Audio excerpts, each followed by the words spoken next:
এই যুগে এসে এমন হাজবেন্ড পাওয়া সত্যিই ভাগ্যের ব্যাপার, যে শ্বশুর বাড়ি এসে জামাইয়ের মতো পায়ের উপরে পা তুলে বসে না থেকে ছেলের মতো প্রতিটা কাজে সাহায্য করে। হ্যালো এভরিওয়ান, আসসালামু আলাইকুম।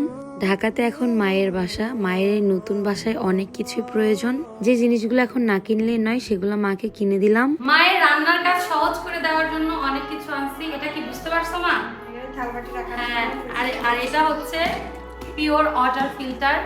আমাদের খেতে কষ্ট হয় বলে কিউট একটা ডাইনিং টেবিল কিনছে, অনেক সুন্দর তাই না? নাদিম এখন এই স্টিলের সুন্দর একটা সেটিং করতে বসে গেছে।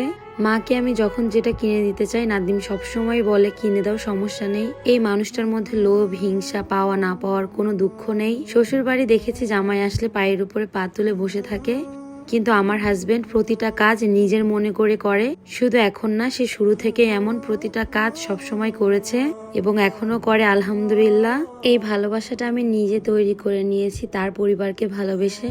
তার পরিবারের প্রতিটা সদস্যকে আমি নিজের মনে করি আমার আপনজন। তাই মহান আল্লাহ তাআলা তার মনের ভিতরে এই ভালোবাসার সৃষ্টি করেছে এবং আমরা দুইটা মানুষ দুজনের পরিবারকে ভালোবাসি বলে আমরা এতটা সুখে আছি, আলহামদুলিল্লাহ। সবাই দোয়া করবেন আমাদের জন্য। ফাইনালি আমাদের স্টিলের একটা কিন্তু সেট হয়ে গেছে, এটা অনেক বেশি সুন্দর লাগতেছে দেখে।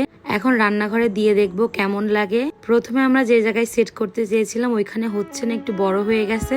এরপরে আমার জামাই বুদ্ধি করে অন্য জায়গায় সেট করে দিল। মাশাআল্লাহ, দেখতে অনেক সুন্দর লাগতেছে। আজকের ভিডিওটা এখানে শেষ করলাম, দেখা হবে নেক্সট একটি ভিডিওতে। সবাই ভালো থাকবেন, আল্লাহ হাফেজ।